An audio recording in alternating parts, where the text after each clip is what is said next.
Hello दोस्तों, मैं सचिन अरोड़ा एक बार फिर से आप सभी लोगों का स्वागत करता हूं अरोड़ा एजुकेटर के इस ऑफिशियल प्लेटफॉर्म पे। So I hope you all are doing great. आप सब बहुत बढ़िया होंगे। जैसे कि आप स्क्रीन पर देख पा रहे हैं, बिहार एस्टेट की प्रिपरेशन यहां पर स्टार्ट हो चुकी है और आज है इसका डे 2। हम लोग क्या डिस्कस कर रहे हैं यहां पर? कंप्यूटर साइंस में जो प्रीवियस ईयर में पूछा गया, यानी 12 सितंबर को जो आपका एग्जाम हुआ और यहां पर जो कंप्यूटर के क्वेश्चंस पूछे गए उनकी कंप्लीट एनालिसिस कर रहे हैं टॉपिक वाइज। जैसे कि डे 1 में हम लोगों ने नेटवर्किंग के क्वेश्चंस के बारे में डिस्कशन किया, जहां पर शिफ्ट 1 और शिफ्ट 2 में जितने भी नेटवर्किंग के क्वेश्चंस पूछे गए थे उन सबको हमने बहुत बढ़िया तरीके से बताया और आपका बड़ा अच्छा पॉजिटिव फीडबैक भी मिला कि सर ये तरीका बिल्कुल सही है कि आप टॉपिक वाइज हमें बता रहे हैं कि क्वेश्चन क्या क्या पूछे गए। और इससे दो बेनिफिट है, आपको यह भी पता चल रहा है कि क्वेश्चंस किस टॉपिक से बन रहे हैं, आपको यह भी पता चल रहा है कि इन टॉपिक से जो क्वेश्चन का लेवल है वो क्या है। तो चलिए आज के सेशन में एक बार फिर से डेटाबेस और डीबीएमएस, जो कि काफी इंपॉर्टेंट टॉपिक है, यहां से कितने क्वेश्चंस पूछे गए शिफ्ट 1 शिफ्ट 2 एस्टेट पर, बिहार एस्टेट के पेपर में लेवल क्या रहा क्वेश्चंस का, क्या होना चाहिए था सही आंसर, इन सभी पर डिटेल्ड एनालिसिस करते हैं। तैयार हैं? चलिए लेट्स गेट स्टार्टेड। साथ ही साथ हम आपको यह भी बता दें, वो कैंडिडेट्स जो कि एस्टेट और बीपीएससी के एग्जाम को लेकर अलर्ट हैं और चाहते हैं कि हमें कंप्यूटर की एक बहुत बढ़िया गाइडेंस मिल जाए, हमें किसी बुक से पढ़ने की रिक्वायरमेंट ना पड़े, हमें सब कुछ यहां पर मिल जाए, सारे टॉपिक्स मिल जाए, वीडियोस मिल जाए, पीडीएफ मिल जाए, मॉक टेस्ट मिल जाए, कोई एक ऐसा परफेक्ट जगह हो जहां से हम पढ़कर कंप्यूटर में पूरा कॉन्फिडेंस गेन कर पाएं और एग्जाम में 100% क्वेश्चंस को कर पाएं, तो आप बिल्कुल सही जगह पर हैं। अगर आप किसी कोर्स की तलाश कर रहे थे एस्टेट और बीपीएससी यानी बिहार को लेकर, तो आप इस कोर्स से कनेक्ट कर सकते हैं। फुल कंप्यूटर कोर्स है जहां पर आपको बेसिक लेवल से एडवांस लेवल तक complete exam oriented knowledge provide की जा रही है। कैसे ज्वाइन कर सकते हैं सर इस 65 प्लस आवर्स के कोर्स को, जहां पर टोटल वीडियो 65 प्लस, कितने घंटे का लमसम ये कोर्स रहेगा? तो आंसर है 100 आवर्स का ये कंप्लीट कोर्स रहने वाला है। यहां पर आपको क्या क्या मिलेगा? Topic wise concept, topic wise videos, topic wise MCQs, साथ ही साथ टॉपिक वाइज पीडीएफ भी यहां पर आपको मिलेगी। यानी ना कहीं और से आपको मॉक टेस्ट देने की रिक्वायरमेंट है, ये सफिशिएंट है आपके एग्जाम को फुली क्लियर करवाने के लिए। सर कैसे ज्वाइन करें? अरोड़ा एजुकेटर एप्लीकेशन को इंस्टॉल करिएगा गूगल प्ले स्टोर या आईओएस स्टोर की मदद से और फिर आप इस कोर्स से कनेक्ट कर सकते हैं। लिंक आपको डिस्क्रिप्शन बॉक्स और कमेंट बॉक्स में भी पिन मिल जाएगा। कोई भी कंफ्यूजन, कोई भी डाउट है, कुछ आप मुझसे पूछना चाहते हैं तो डायरेक्टली आप मुझे व्हाट्सएप कर सकते हैं दिए गए नंबर पे। जैसे ही आप मुझे व्हाट्सएप करेंगे मैं आपके व्हाट्सएप का रिप्लाई, आपके मैसेज का रिप्लाई जरूर दूंगा। तो चलिए एक बार फिर से शुरू करते हैं आज के इस बेहतरीन सेशन को। देखिए, अगर बात करें डेटाबेस की और डीबीएमएस की, तो आप एक बात तो जानते हैं कि कंप्यूटर में नेटवर्किंग है, सॉफ्टवेयर है, बूलियन अलजेब्रा है, डेटाबेस है, डेटा स्ट्रक्चर है, ये कुछ ऐसे टॉपिक्स हैं including software engineering, malware, email, जहां से बहुत सारे क्वेश्चन बनते हैं। और जब हम बात करें एस्टेट की, तो यहां पर तो आपके ई कॉमर्स पर भी क्वेश्चन आते हैं, है ना, जिसको हम लोग day by day daily basis पर डिस्कस करेंगे ही करेंगे। पेपर का लेवल बहुत टफ नहीं है, अगर आप एनालाइज करेंगे तो आप ये देखेंगे कि पेपर डुएबल होता है, लेकिन अगर आपकी अच्छे से प्रिपरेशन है तो ही आप यहां पर बढ़िया स्कोर कर पाएंगे। तो आपका जो मेन मकसद है वो क्या है? Full out of full score करने का। आइए एक बार देखते हैं कि डेटाबेस और डीबीएमएस का जो लेवल रहा वो क्या रहा। शिफ्ट 1 में 5 क्वेश्चंस पूछे गए और शिफ्ट 2 में 10 क्वेश्चन पूछे गए, यानी ये टॉपिक तो इंपॉर्टेंट है। 5 क्वेश्चन शिफ्ट 1 में और शिफ्ट 2 में 10 क्वेश्चन, यानी आज के सेशन में 15 क्वेश्चन के बारे में हम लोग डिटेल में चर्चा करने वाले हैं। तो जरा ध्यान से देखिएगा। पहला क्वेश्चन जो कि शिफ्ट 1 में पूछा गया डीबीएमएस से, वो क्या था? What is DBMS? बहुत आसान सा क्वेश्चन। डीबीएमएस क्या है तो आप जानते हैं, डेटाबेस मैनेजमेंट सिस्टम है, यानी एक ऐसा सॉफ्टवेयर जिसके द्वारा हम डेटाबेस को मैनेज करते हैं, उसी को बोलते हैं डीबीएमएस। तो आइए देखते हैं इसका करेक्ट आंसर क्या है। DBMS is a collection of queries. क्या डीबीएमएस क्वेरीज का कलेक्शन है? जी हां, वैसे तो हम डीबीएमएस में कई सारी क्वेरीज चलाते हैं, लेकिन डीबीएमएस सिर्फ क्वेरीज का कलेक्शन है, ये कहना बिल्कुल भी सही नहीं होगा, क्योंकि डीबीएमएस का मतलब है टेबल बनाकर रोज एंड कॉलम्स के फॉर्मेट में डेटा को स्टोर करवाना, अपडेट करवाना और रिट्रीव करवाना। तो सिर्फ क्वेरी, ये तो सही जवाब नहीं होगा। DBMS is a high level language. क्या डीबीएमएस एक हाई लेवल लैंग्वेज है? बिल्कुल नहीं, क्योंकि हम लोग जानते हैं कि हाई लेवल लैंग्वेजेस वो लैंग्वेजेस होती हैं जिनकी मदद से हम लोग सॉफ्टवेयर बनाते हैं, जैसे सी, सी प्लस प्लस, जावा, सी शार्प, पीएचपी। ये सब आपकी क्या है दोस्तों, हाई लेवल लैंग्वेजेस में आती हैं, इंक्लूडिंग कोबोल, बेसिक, पास्कल, है ना। ये सब आपकी हाई लेवल है for the software development purpose जिनका यूज किया जाता है। क्या डीबीएमएस एक प्रोग्रामिंग लैंग्वेज है? बिल्कुल नहीं। डीबीएमएस एक डेटाबेस लैंग्वेज तो है, लेकिन ये प्रोग्रामिंग लैंग्वेज बिल्कुल भी नहीं है। तो करेक्ट आंसर मिल गया हमें option number D. DBMS store, modify और रिट्रीव द डेटा, यानी डेटाबेस मैनेजमेंट सिस्टम क्या करता है, डेटाबेस को स्टोर करता है, इंफॉर्मेशन को स्टोर करवाता है, मॉडिफाई यानी उसमें कुछ चेंजेस करता है, ऑल्टर करता है, एडिट करता है, और साथ ही साथ इंफॉर्मेशन को एक्सेस यानी रिट्रीव करवाने में भी पूरी मदद करता है। तो आंसर क्या हो गया? D is the correct one. समझ में आया? Very good. नेक्स्ट, अगला क्वेश्चन यहां पर कह रहा है which of the following is correct according to the technology deployment by DBMS. कह रहा है नीचे दिए गए ऑप्शंस में से जो डेटाबेस मैनेजमेंट सिस्टम की टेक्नोलॉजी है, उनमें से कौन सा स्टेटमेंट करेक्ट है। क्या कह रहा है? Pointers are used to maintain transactional integrity and consistency. Cursor are used to maintain the transactional integrity and consistency. Logs are used to maintain the transactional integrity and consistency. या triggers are used to maintain the transactional integrity and consistency. हम लोग बहुत अच्छे से जानते हैं कि database management system में एक कॉन्सेप्ट है जिसको बोला जाता है एसिड, यानी ट्रांजैक्शन को मैनेज करने के लिए एसिड कॉन्सेप्ट का यूज किया जाता है, जिसकी फुल फॉर्म है एटॉमिसिटी, कंसिस्टेंसी, आइसोलेशन और ड्यूरेबिलिटी।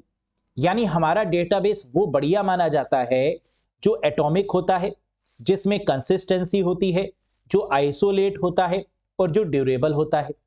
अब यहां पर पूछ रहा है इंटीग्रिटी और कंसिस्टेंसी ये मेंटेन करने का काम किसका है, डेटाबेस में या डीबीएमएस में। तो आंसर है ये काम है लॉग का, यानी इंटीग्रिटी और कंसिस्टेंसी को मेंटेन करता है कौन, लॉग के द्वारा डीबीएमएस में। अब ये लॉग्स होते क्या है, जैसे कि आप लोग जानते हैं हम लोग कई बार पासवर्ड लगा देते हैं।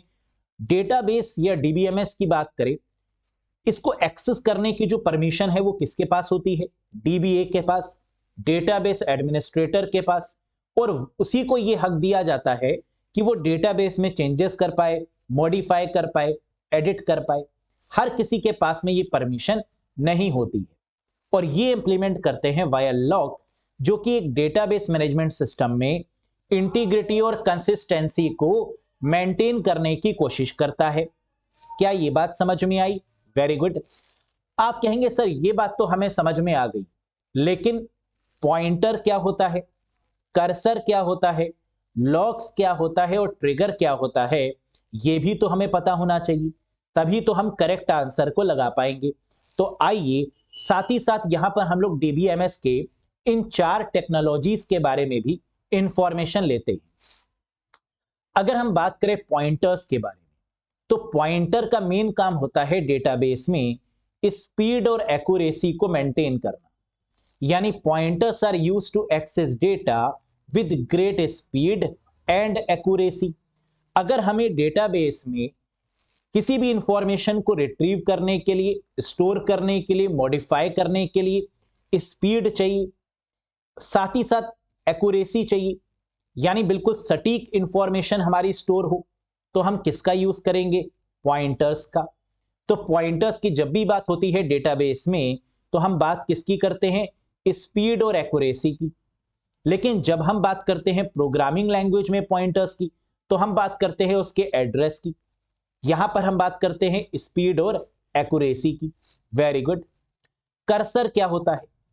डेटाबेस मैनेजमेंट सिस्टम यानी डीबीएमएस में कर्सर का मेन काम होता है retrieve and manipulate data one row at a time.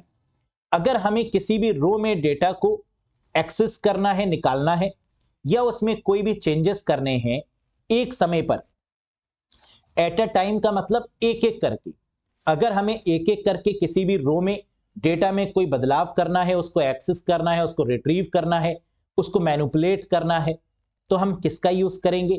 Cursors का। तो पॉइंटर हो गया स्पीड और एक्यूरेसी के लिए, कर्सर हो गया रिट्रीव और मैनिपुलेट करने के लिए रो वाइज डेटा को, एक समय पर एक डेटा को। लॉक क्या होता है? अभी मैंने आपको बताया कि लॉक का मेन काम क्या है? कंसिस्टेंसी और इंटीग्रिटी को मेंटेन करना ट्रांजैक्शन के केस में, यानी जितने भी ट्रांजैक्शन हो रहे हैं उनकी कंसिस्टेंसी, उनकी स्थिरता को बना के रखना, और उनकी इंटीग्रिटी यानी उन पे इंसान विश्वास कर पाए, इस तरीके के स्ट्रक्चर को बना पाना, दैट इज द मेन काम ऑफ लॉक। ट्रिगर क्या होता है? जो भी एक्शन हम लोग डेटाबेस में परफॉर्म करते हैं वो एक तरीके से ट्रिगर ही होता है। अगर हमें डिलीट करना है, मैनिपुलेट करना है, एक्सेस करना है, कोई भी काम अगर हमें करना है इंक्लूडिंग ट्रंकेट करना है, तो ये सब एक तरीके की क्या है? इवेंट है। और इवेंट को मैनेज करने के लिए हम लोग क्या करते हैं? ट्रिगर्स करते हैं। तो ट्रिगर क्या होता है? एक स्टोर्ड प्रोसीजर है जो हमारे एक्शंस को स्टोर करता है। Number one, it is activated और triggered in response to a particular event in a database. जैसे ही हमने कोई भी इवेंट ट्रिगर किया, ये क्या करता है? उसको स्टोर कर लेता है। कहां पर? स्टोर्ड प्रोसीजर पे। तो ट्रिगर का मेन काम क्या है दोस्तों? इवेंट को मैनेज करना और चीजों को स्टोर करना, यानी मेमोरी में उनको कहीं ना कहीं सेव करके रखना, ताकि हमारा जो मैनिपुलेट किया हुआ डेटा है, एडिट किया हुआ डेटा है, डिलीट किया हुआ डेटा है, उसे हम देख पाए कि हां, हमने इस दिन ये ट्रांजैक्शन परफॉर्म किया है। सपोज करिए मैंने अगर किसी भी डेटाबेस को डिलीट किया, तो एक रिकॉर्ड उसका बन जाता है साइड में कि सचिन अरोड़ा जी के द्वारा इस डेटाबेस में चेंजेस किए गए, और वो चेंज क्या था? मैनिपुलेट किया गया, ट्रंकेट किया गया, डिलीट किया गया फला फला डेट में, जिससे कि मेरे बाद अगर कोई बैठे तो उसको यह पता चल जाए कि इस पूरे डेटाबेस में क्या क्या एक्शन परफॉर्म किए गए हैं। समझ में आया? Very good. अगला क्वेश्चन जो एग्जाम में पूछा गया था वो क्या था? विच of the following is a top down approach in which the entities higher level can be divided into two lower sub entities। कह रहा है डेटाबेस की अगर बात करें तो टॉप डाउन अप्रोच कौन सी होती है? एग्रीगेशन, जनरलाइजेशन, स्पेशलाइजेशन, या ऑल ऑफ द अबव। जब भी हम लोग बात करते हैं टॉप डाउन अप्रोच की, तो हमेशा एक ही नाम याद आता है, वो क्या है? स्पेशलाइजेशन। टॉप डाउन अप्रोच का मतलब क्या होता है? ऊपर से नीचे की तरफ। अब ये क्या है भाई? ऊपर से नीचे की तरफ डेटाबेस में इसका मतलब क्या है, जिसको हम लोग स्पेशलाइजेशन बोल रहे हैं? आइए जरा इसके बारे में डिटेल में जानते हैं। साथ ही साथ एग्रीगेशन क्या होता है, जनरलाइजेशन क्या होता है, इसके बारे में भी डिटेल में समझते हैं। तभी तो आपको डिफरेंस समझ में आएगा कि सर टॉप डाउन अप्रोच में आपने आंसर स्पेशलाइजेशन ही क्यों लिया, एग्रीगेशन क्यों नहीं लिया, जनरलाइजेशन क्यों नहीं लिया, रीजन क्या है? आइए बात करते हैं कॉन्सेप्ट पर, रीजन पर। जब हम लोग बात करते हैं स्पेशलाइजेशन की, तो ये एक टॉप डाउन अप्रोच है जो अभी हम लोगों ने देखी। इसका मतलब कि पर्सन, सपोज करिए कोई एक पर्सन है, कोई एक इंडिविजुअल है, उसको डिवाइड किया जाता है, उसको सेपरेट किया जा सकता है दो भाग में।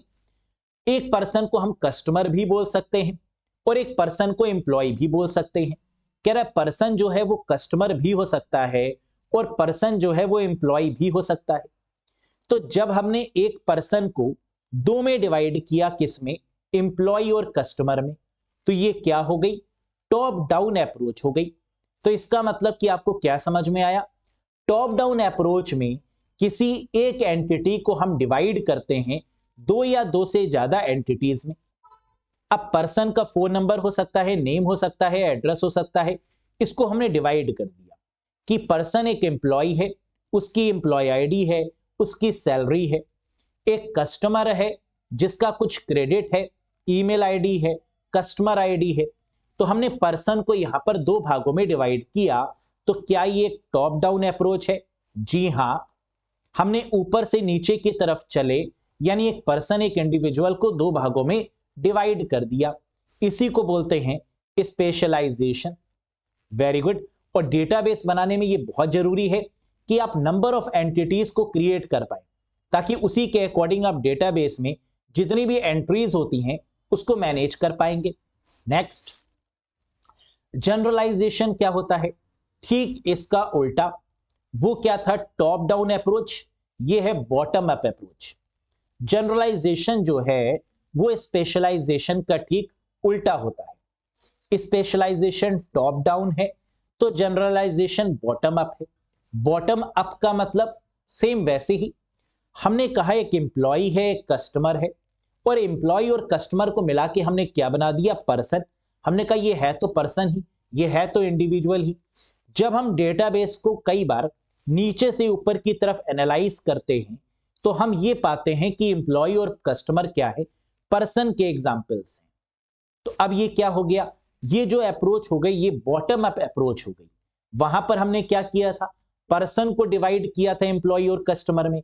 यहां पर क्या हो रहा है? एम्प्लॉय और कस्टमर से मिलाकर बन रहा है हमारा एक पर्सन। तो ये अप्रोच कैसी है? Bottom up approach. समझ में आया कि जनरलाइजेशन क्या है और स्पेशलाइजेशन क्या है? आगे बढ़ते हैं। एग्रीगेशन क्या है?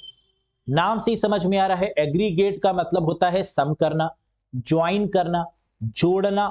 That is called aggregation. तो एग्रीगेशन क्या होता है जरा समझिए।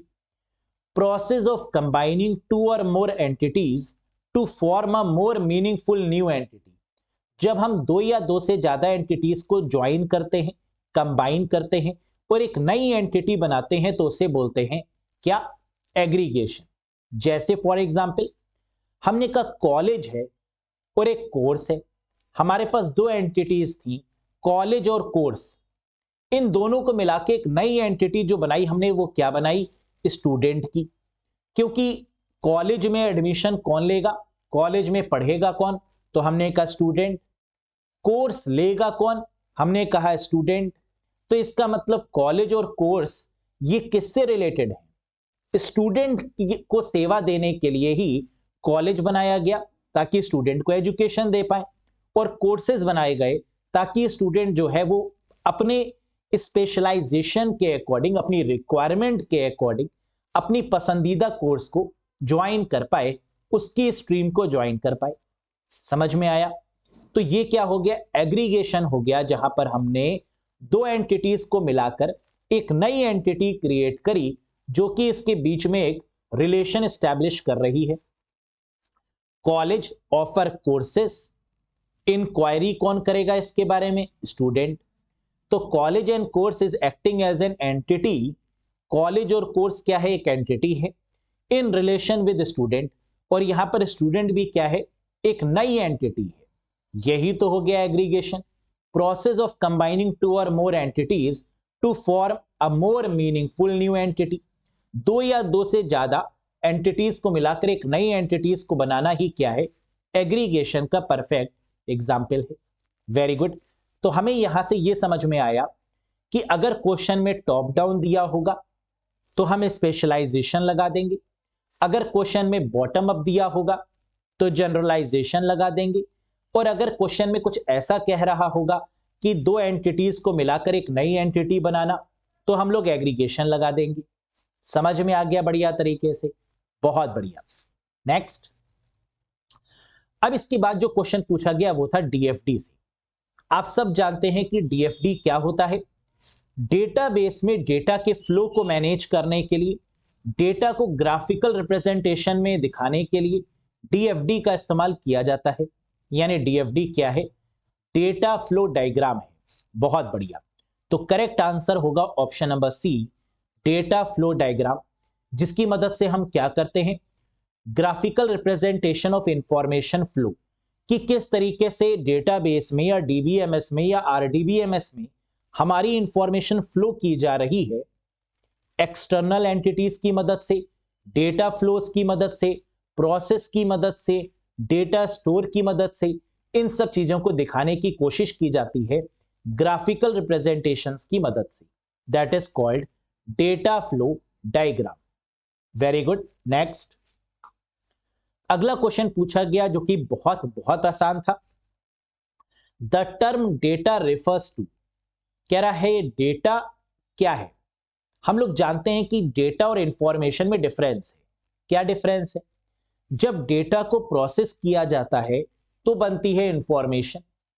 तो इसका मतलब नॉट मीनिंगफुल डेटा, अगर जो मीनिंगफुल नहीं है वो क्या होगा? डेटा। और जब डेटा पर करेंगे एनालिसिस तो वो बनेगी इंफॉर्मेशन। आइए देखते हैं। पहला पॉइंट कह रहा है the electronic representation of the information और डेटा। बिल्कुल नहीं, डेटा और इंफॉर्मेशन में तो बहुत अंतर होता है, तो पहला पॉइंट तो होगा नहीं। बेसिक इंफॉर्मेशन क्या डेटा है? जी नहीं, डेटा अलग चीज है। और डेटा पर प्रोसेस करेंगे, डेटा पर जब माइनिंग करेंगे तब बनेगा हमारी इंफॉर्मेशन, तो यानी दूसरा पॉइंट भी नहीं होगा। तीसरा कह रहा है रॉ फैक्ट्स एंड फिगर्स। क्या raw facts and figures he data है? जी हां, लेकिन यहां पर एक बड़ी गलती क्या है? रॉ की स्पेलिंग गलत है, रो लिख दिया है, जबकि होता क्या है? Raw, RAW। Raw facts and figures मतलब वो फैक्ट्स और फिगर्स जिस पर अभी हमने काम नहीं किया है, सिर्फ हमने डेटाबेस मेंटेन किया है, लेकिन उस पर अभी तक हमने प्रोसेसिंग नहीं करी है, माइनिंग नहीं करी है, तब वो बनेगा इंफॉर्मेशन। जब हम उस पर प्रोसेसिंग करेंगे तो आंसर क्या है? रॉ फैक्ट्स एंड फिगर्स है, लेकिन रॉ की जगह पर यहां पर रो लिख दिया गया है ना, जो कि गलत है। लेकिन फिर भी हम मान लेते हैं कि यही करेक्ट आंसर होगा।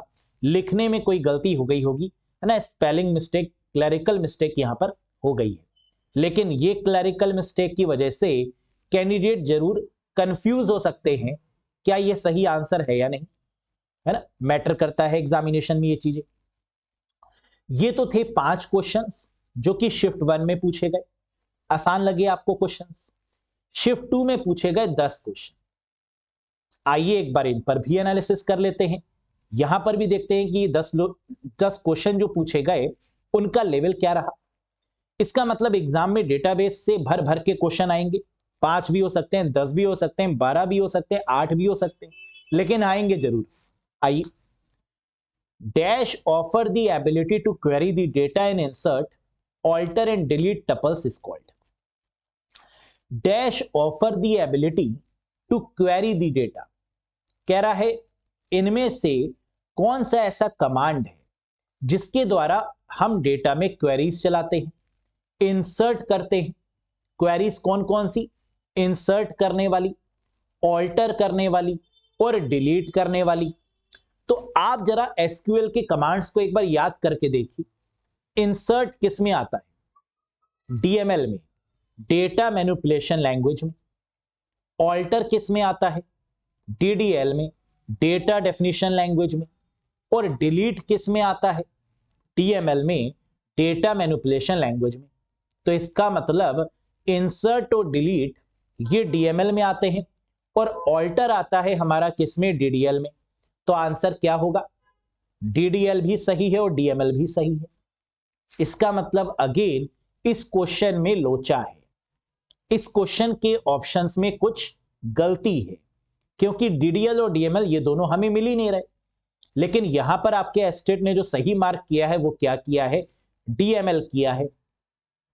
क्यों किया? इंसर्ट और डिलीट तो डीएमएल का है, ये बात तो समझ में आ रही है, लेकिन ऑल्टर जो कमांड होता है वो डीडीएल में होता है। शायद इस चीज को एस्टेट ने मार्क करना या ध्यान नहीं दिया, जिस वजह से इसका आंसर गलत भी कह सकते हैं, क्योंकि डीडीएल भी सही है और डीएमएल भी सही है। इस रीजन से कई सारे कैंडिडेट्स ने डीडीएल लगाया और कुछ कैंडिडेट्स ने डीएमएल भी लगाया, और यहां पर जो सही माना गया वो क्या था, डीएमएल। तो क्वेश्चन गलत है ना। तो लेकिन आपको याद क्या रखना है कि जो टाइप्स ऑफ एसक्यूएल कमांड्स हैं वो क्या है। डीडीएल में क्या आता है, data definition language, create, alter, drop, truncate, rename. DML में क्या क्या आता है, select, insert, update, delete. DCL में क्या आता है, डेटा कंट्रोलिंग लैंग्वेज, या तो हम कंट्रोल कैसे करते हैं डेटा पे, या तो राइट्स देते हैं या तो राइट्स लेते हैं। देने का मतलब ग्रांट और ले लेने का मतलब रिवोक करना। टीसीएल मतलब ट्रांजैक्शन कमांड, ट्रांजैक्शन पर कंट्रोल करने वाली language, transaction controlling language. Commit, roll back और सेव पॉइंट, या तो हम कमिट करेंगे या तो वापस ले लेंगे, रोल बैक कर लेंगे, या तो सेव पॉइंट कर लेंगे। सेव प्रिंट नहीं होता, सेव पॉइंट होता है। समझ में आ गया, very good. Next, which of the following is a database.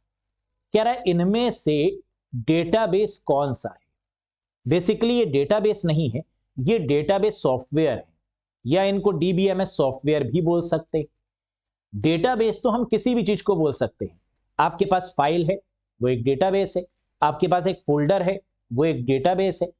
लेकिन जब हम बात करते हैं डेटाबेस सॉफ्टवेयर्स की, तो क्या वो MySQL है? जी हां, माइक्रोसॉफ्ट का MySQL। इन्फॉर्मिक्स, जी हां, माइक्रोसॉफ्ट का SQL सर्वर, ये भी सही। ऑल ऑफ द अबव, यानी ये सभी आपके क्या है, करेक्ट है। तो ये सभी डेटाबेस वाले सॉफ्टवेयर्स हैं। क्वेश्चन में थोड़ा सा एडिटिंग की रिक्वायरमेंट थी।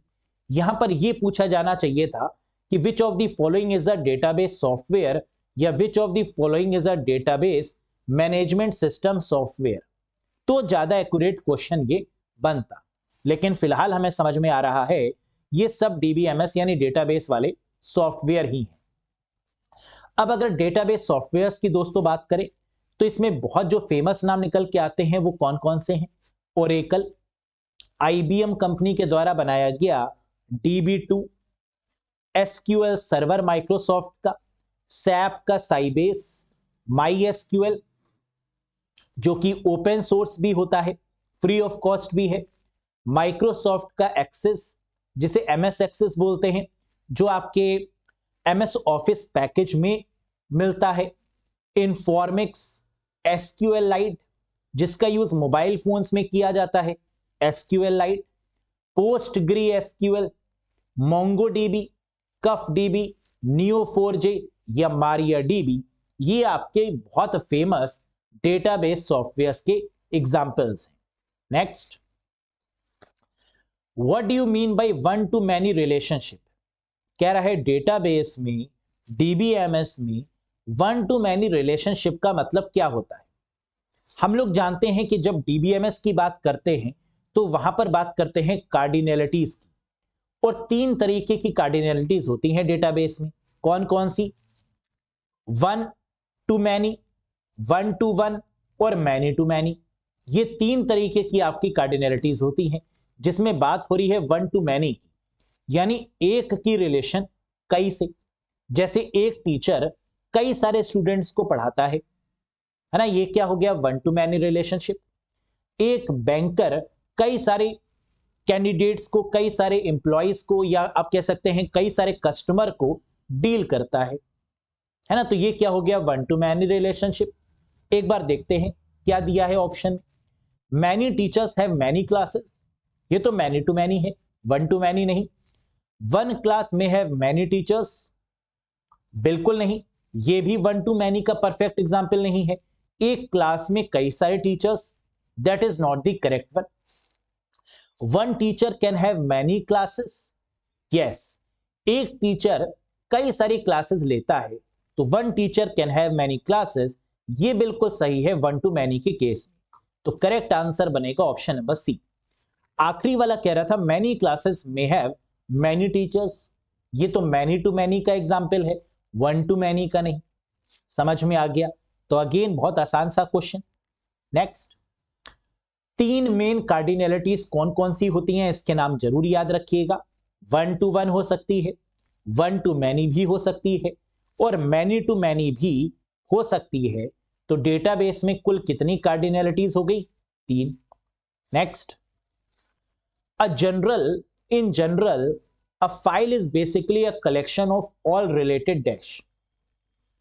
कह रहा है जनरली जो फाइल है वो किसका कलेक्शन है?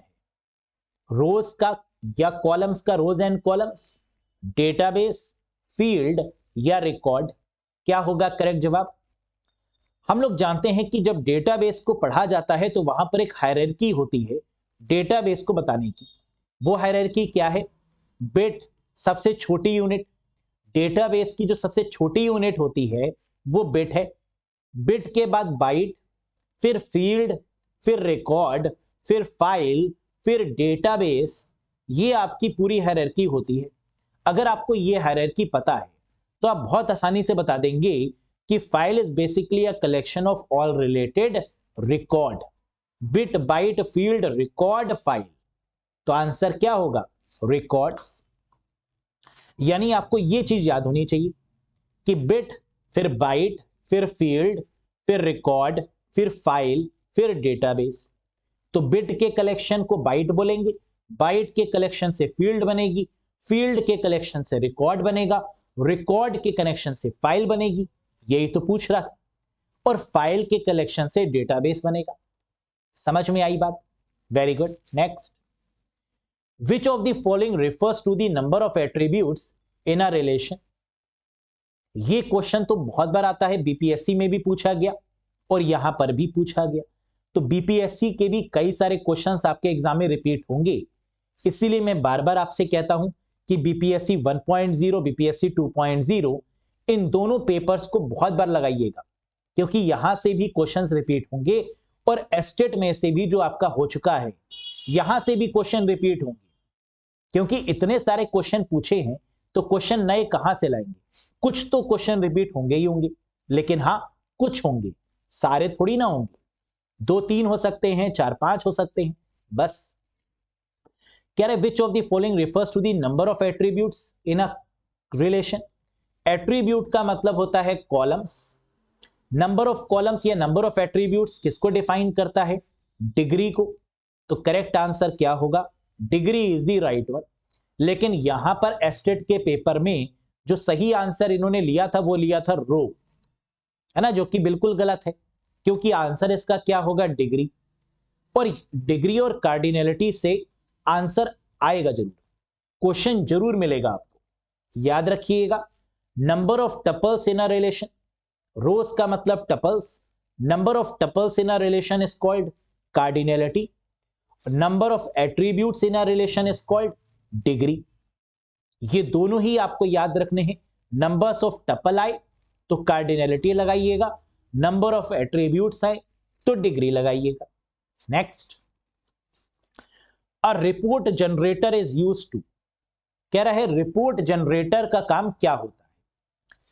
भाई अगर हम डेटाबेस में बात करें तो रिपोर्ट बहुत इंपॉर्टेंट है, क्योंकि अल्टीमेटली जो हम लोग डेटाबेस बनाते हैं उसका मेन काम क्या है कि फाइनली हमें एक रिपोर्ट निकल के मिल जाए, जिसको हम पेपर के फॉर्मेट में ले और फिर एनालाइज करें कि ये जो डेटाबेस हमने बनाया उसकी फाइनल रिपोर्ट क्या निकल के आई है। ये रिपोर्ट हम लोग एक्सेल में भी बना सकते हैं, जिसको प्रिंट करवा सकते हैं। ये रिपोर्ट सीएसवी फाइल भी हो सकती है, ये रिपोर्ट टैली में भी बना सकते हैं। तो बहुत सारे ऐसे सॉफ्टवेयर्स हैं जिनके द्वारा हम लोग रिपोर्ट को जनरेट करते हैं डेटाबेस में। तो रिपोर्ट जनरेटर क्या है? फाइल को अपडेट करना? जी नहीं। Print file on paper? जी हां। फाइल को पेपर के ऊपर प्रिंट करवाना ही रिपोर्ट जनरेटर का काम है। ये टैली के थ्रू भी करवाया जा सकता है, एक्सेल के थ्रू भी मेंटेन करके प्रिंट लिया जा सकता है, और सीएसवी फॉर्मेट या दूसरे सॉफ्टवेयर की मदद से भी ये काम किया जा सकता है। तो आंसर क्या हो गया दोस्तों? बोथ ऑफ द अबव होगा नहीं, नन ऑफ द अबव हो नहीं सकता, यानी print file on paper is the correct answer. Companies have used Excel for generating reports for years. कह रहे सबसे ज्यादा अगर प्रीवियस ईयर्स की बात करें तो कंपनीज ज्यादातर एक्सेल का यूज करती हैं रिपोर्ट्स को जनरेट करने के लिए। Printing the reports to CSV, हम प्रिंट करवा सकते हैं रिपोर्ट्स को सीएसवी फॉर्मेट में। कॉमा सेपरेटेड वैल्यूज में, पीडीएफ में, पोर्टेबल डॉक्यूमेंट फॉर्मेट में, एक्सेल में, इमेजेस में या अदर डॉक्यूमेंट्स फॉर्मेट में। Next, a large computer information system maintain many different computer files which among them is called a perpetual file। क्या कह रहा है क्वेश्चन में? कह रहे जो लार्ज कंप्यूटर इंफॉर्मेशन सिस्टम है, जैसे मेन फ्रेम कंप्यूटर्स, आईबीएम के मेन फ्रेम कंप्यूटर्स, जिनका यूज किया जाता है बड़ी बड़ी इंफॉर्मेशन को मेंटेन करने के लिए। Information system maintain many different computer files, जहां पर बहुत सारी फाइल्स को मैनेज किया जाता है, जैसे सर्वर में। विच among them is called perpetual file। तो सर्वर के केस की बात करें या मेन फ्रेम की बात करें, वहां पर परपीचुअल फाइल का मतलब क्या होता है? परपीचुअल फाइल का मतलब होता है मास्टर फाइल, मेन वाली फाइल, मेन फाइल जिसमें हम एडिट करेंगे और वो एडिट सब जगह पर हो जाएगा। तो हम उसी डेटाबेस को तो बढ़िया मानते हैं जिसमें सेंट्रलाइज जगह पर, एक जगह पर हम बदलाव करें और बाकी जगह पर बदलाव स्वयं हो जाए, खुद ब खुद हो जाए। तो that is done with the help of master file, और we can say it is a perpetual file. कितना आसान सा question. A master file is also called a perpetual file. Master file को ही परपीचुअल फाइल या main file के रूप में जानते हैं, जिसमें यहां पर कोई भी बदलाव करने पर सभी जगह पर बदलाव ऑटोमेटिक देखने को मिलता है। Very good. Which statement is used to retrieve data from a database in SQL? कह रहा है कौन सा स्टेटमेंट का प्रयोग करके हम डेटाबेस में से डेटा को रिट्रीव कर सकते हैं, एक्सेस कर सकते हैं, निकाल सकते हैं, फेच कर सकते हैं। सिलेक्ट, अपडेट, डिलीट या इंसर्ट।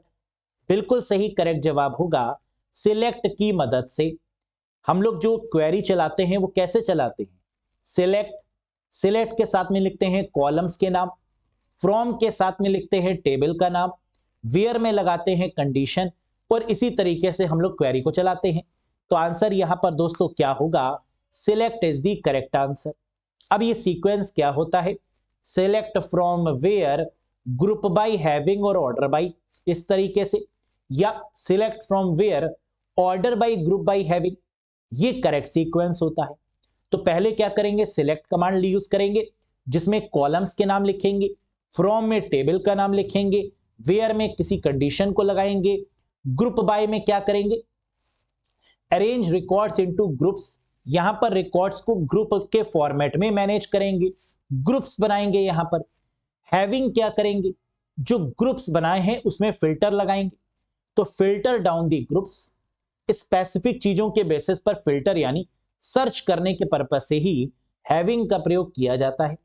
और फिर ऑर्डर बाय, असेंडिंग और डिसेंडिंग ऑर्डर में अपने डेटाबेस को क्या करने के लिए? सॉर्ट करने के लिए, असेंडिंग ऑर्डर या डिसेंडिंग ऑर्डर, ऑर्डर बाय की मदद से। Very good. अगला क्वेश्चन जो पूछा गया है शिफ्ट सेकंड में वो है what is CRUD an acronym for a database operations. क्या है? डेटाबेस ऑपरेशंस में एक प्यारा सा कॉन्सेप्ट है जिसका नाम है CRUD। इसकी फुल फॉर्म क्या है? डेटाबेस में CRUD यानी CRUD की फुल फॉर्म होती है C से क्रिएट, R से रीड, U से अपडेट और D से डिलीट करना। यानी डेटाबेस पर 4 तरीके के ऑपरेशंस को परफॉर्म करना। वो क्या क्या है? क्रिएट करना डेटाबेस को, रीड यानी एक्सेस करना डेटाबेस को, अपडेट यानी उसमें ऑल्टरेशन करना, और फाइनली डेटाबेस में रिक्वायरमेंट पड़ने पर डिलीट करना। That is called CRUD। Next, again बहुत प्यारा सा question, which SQL command is used to remove a table from a database. Database में टेबल्स को रिमूव करने के लिए किस SQL कमांड का यूज करेंगे? किस स्ट्रक्चर्ड क्वेरी लैंग्वेज कमांड का यूज करेंगे? बताइए। Delete table, drop table, remove table या इरेज टेबल? हम लोग जानते हैं अगर टेबल को रिमूव करना है तो इसका मतलब हम क्या कह रहे हैं? इसका मतलब हम ये कह रहे हैं कि टेबल के स्कीमा को डिलीट करना, टेबल के पूरे स्ट्रक्चर को डिलीट करना, यानी पूरी टेबल को डिलीट करना, स्वाहा करना, और स्वाहा डिलीट पूरी तरीके से रिमूव करना, इसके लिए यूज करते हैं ड्रॉप टेबल कमांड का। जहां पर पूरा पूरा स्ट्रक्चर भी डिलीट हो जाए, जहां पर पूरा पूरा स्कीमा डिलीट हो जाए, जहां वो पूरी तरीके से डिलीट हो जाए rows and columns including the structure, including the schema, that is called drop. अब तीन जगह पर कंफ्यूजन होता है कैंडिडेट्स को, एक ड्रॉप में, एक डिलीट में, और एक ट्रंकेट में, कि सर ड्रॉप और डिलीट और ट्रंकेट में डिफरेंस क्या है। आइए समझते हैं एक बार। ड्रॉप क्या है? डीडीएल कमांड है, डेटा डेफिनेशन लैंग्वेज। डिलीट क्या है? डीएमएल कमांड है। और ट्रंकेट क्या है? ये भी आपका डीडीएल कमांड में आता है। तो ड्रॉप और ट्रंकेट ये डीडीएल कमांड से, जबकि डिलीट आपका डीएमएल कमांड है ना। तो पहले तो आपको ये पता होना चाहिए।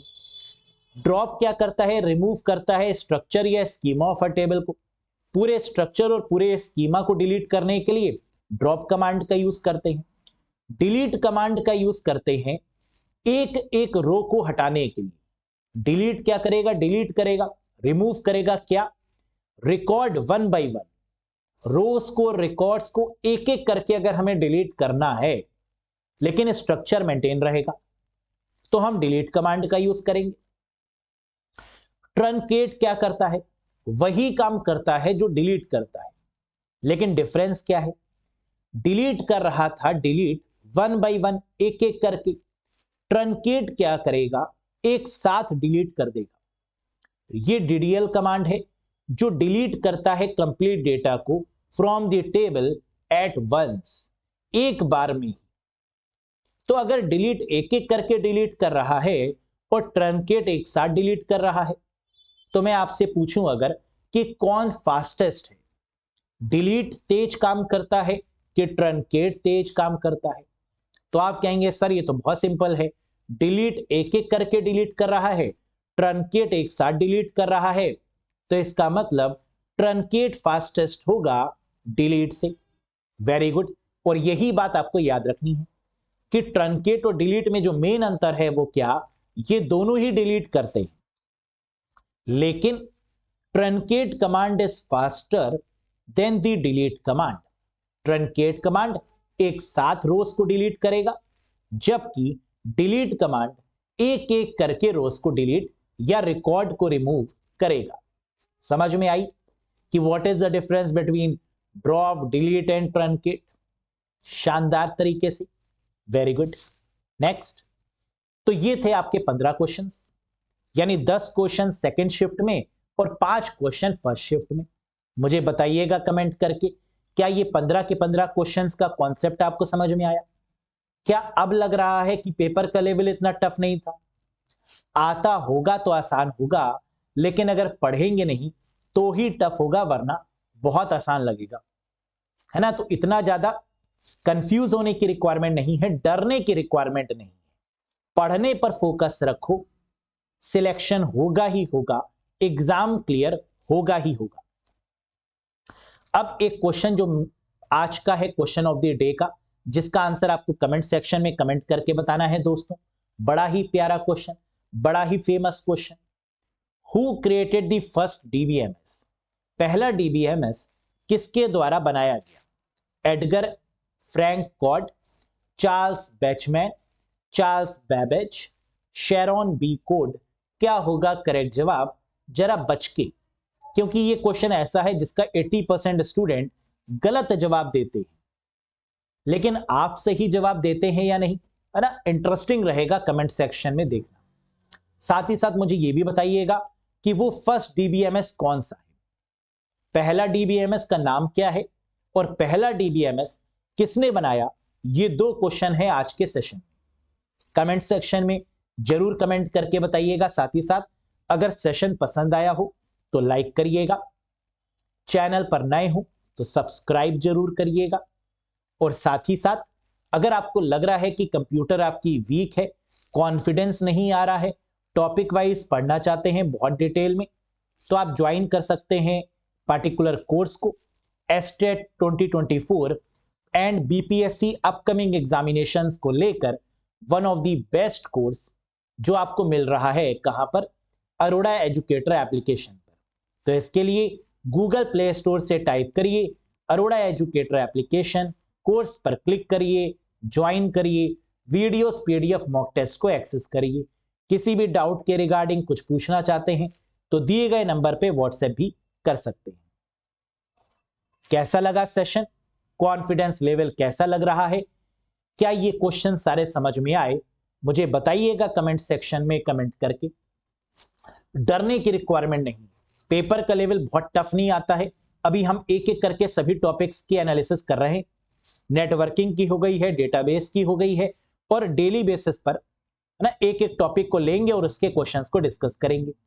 तो आई होप सो कि सेशन आपको पसंद आया होगा। बहुत जल्द मिलेंगे दोस्तों अगले सेशन में एक नए टॉपिक के साथ। Till then bye bye and take care. Thank you very much.